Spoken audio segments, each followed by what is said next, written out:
Salam sejahtera untuk kita semua. Kami dari program studi agribisnis Universitas Timor semester 3 akan membahas tentang pembentukan koperasi. Sebelum kita berbincang lebih dalam tentang pembentukan koperasi, jangan lupa like, komen, dan subscribe channel kami sebanyak-banyaknya. Terima kasih. Latar belakang pendirian koperasi. Latar belakang pendirian koperasi tidak dapat dipisahkan dari keinginan masyarakat golongan ekonomi lemah untuk memperbaiki keadaan ekonomi mereka. Pendirian koperasi memang tidak dapat dilepaskan dari adanya kesadaran akan manfaat usaha koperasi.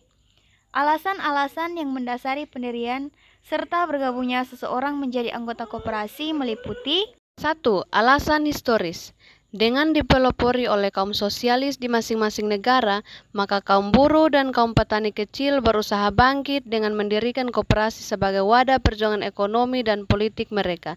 Kemudian, mereka berhasil menjadikan diri sebagai lambang kekuatan perjuangan ekonomi dan politik golongan ekonomi lemah. 2. Alasan politis. Alasan politis ini bersumber dari pepatah, bersatu kita teguh, bercerai kita runtuh. Apabila orang-orang yang termasuk golongan ekonomi lemah menyatukan diri dalam satu badan usaha, maka secara tidak langsung menyatukan dirinya menjadi suatu kekuatan politis. Pendek kata, persatuan di bidang usaha akan membawa para pelaku ekonomi lemah ke posisi yang lebih kuat. 3. Alasan sosiologis. Rasa senasib dan sepenanggungan biasanya yang mendorong seseorang untuk bergabung menjadi anggota koperasi. Rasa senasib dan sepenanggungan itulah yang mendorong kita memilih koperasi sebagai wadah pemberdayaan ekonomi masyarakat. Alasan ekonomis. Yang pertama, menekan biaya usaha. Salah satu alasan terpenting untuk mendirikan dan bergabung menjadi anggota koperasi adalah untuk menekan biaya usaha. Yang kedua, meningkatkan pelayanan kepada anggota. Salah satu tujuan koperasi adalah memberikan atau meningkatkan pelayanan kepada para anggota. Jasa-jasa ini sebelumnya sulit diperoleh. Yang ketiga, membuka kesempatan bergabung dalam suatu badan usaha dengan menjadikan anggota koperasi, maka orang yang bermodal kecil akan terangkat harga dirinya. 5. Alasan yuridis. Alasan yuridis adalah landasan yang menjamin pendirian koperasi serta pelaksanaan kegiatannya dalam suatu negara. Alasan yuridis ini merupakan dasar yang secara langsung ikut menciptakan tumbuhnya iklim berkoperasi di suatu masyarakat, yaitu suatu keadaan yang memungkinkan dan mendorong masyarakat untuk bersatu dan bekerja sama pada badan usaha koperasi. Pendirian koperasi. 1. Beberapa hal yang perlu diperhatikan dalam mendirikan koperasi. A. Tidak adanya manfaat dari koperasi yang didirikan jika para pendiri koperasi tidak mengetahui berbagai persoalan pokok tentang koperasi pada umumnya. B. Walaupun koperasi dimulai dengan 20 orang, namun harus diusahakan sehingga koperasi dapat menerima anggota-anggota baru secara sukarela dan terbuka. C. Koperasi tidak mungkin dapat mencapai tujuannya dalam jangka pendek, melainkan memerlukan waktu yang cukup lama. D. Pembinaan koperasi di Indonesia sebagian merupakan tanggung jawab pemerintah.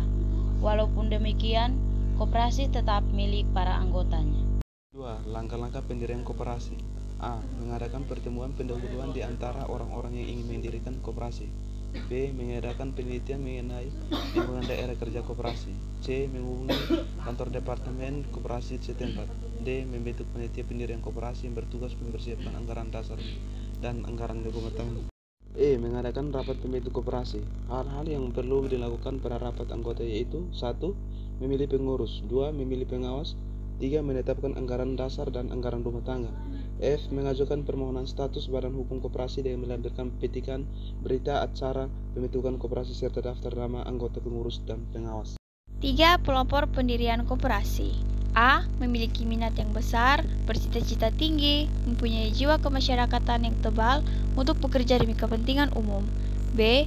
Memiliki peran dan tugas koperasi yaitu untuk mewujudkan demokrasi ekonomi dan mempertinggi taraf hidup rakyat. C. Memiliki keberanian, keuletan, dan keyakinan akan berhasilnya koperasi untuk mencapai masyarakat adil dan makmur. D. Memiliki integritas yang tinggi. 4. Meneliti lingkungan daerah kerja koperasi. Masalah-masalah yang perlu diteliti sehubungan lingkungan daerah kerja koperasi mencakup hal-hal sebagai berikut. A. Masalah rata dan tidaknya tingkat penghidupan rakyat tempat koperasi didirikan. B. Masalah yang dialami rakyat dalam memenuhi kebutuhan sehari-harinya, prioritas pemecahannya, dan bentuk jenis koperasi yang didirikan. C. Masalah hambatan yang timbul dapat merintangi pembentukan koperasi. D. Masalah pernah atau belumnya koperasi didirikan di daerah kerja tersebut dan faktor yang menyebabkan kegagalan koperasi tersebut.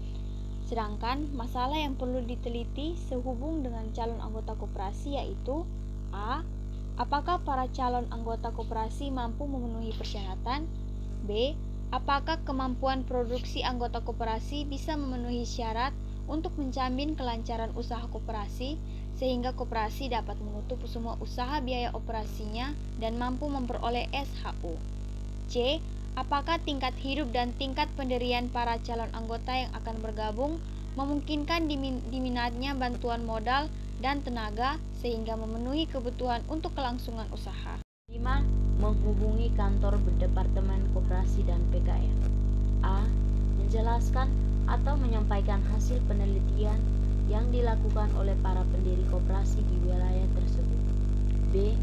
Membahas anggaran dasar, hubungan pemerintah dengan koperasi seperti pemberian bantuan teknis, permodalan, dan hal lainnya.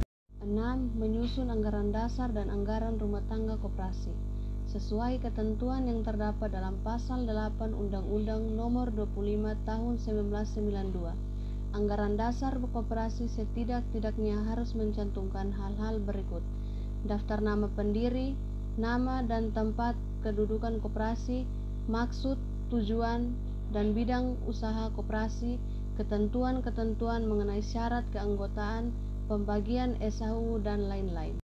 7. Mengadakan rapat pembentukan koperasi. A. Mengadakan persiapan pembentukan koperasi. B. Mengundang calon-calon anggota koperasi yang memenuhi syarat keanggotaan untuk menghadiri rapat pembentukan koperasi. B. Mengundang pemuka masyarakat di lingkungan kerja koperasi untuk hadir dalam rapat tersebut. D. Mengundang pejabat koperasi dan para pejabat pemerintah setempat untuk memberikan pengarahan dalam rapat pembentukan koperasi.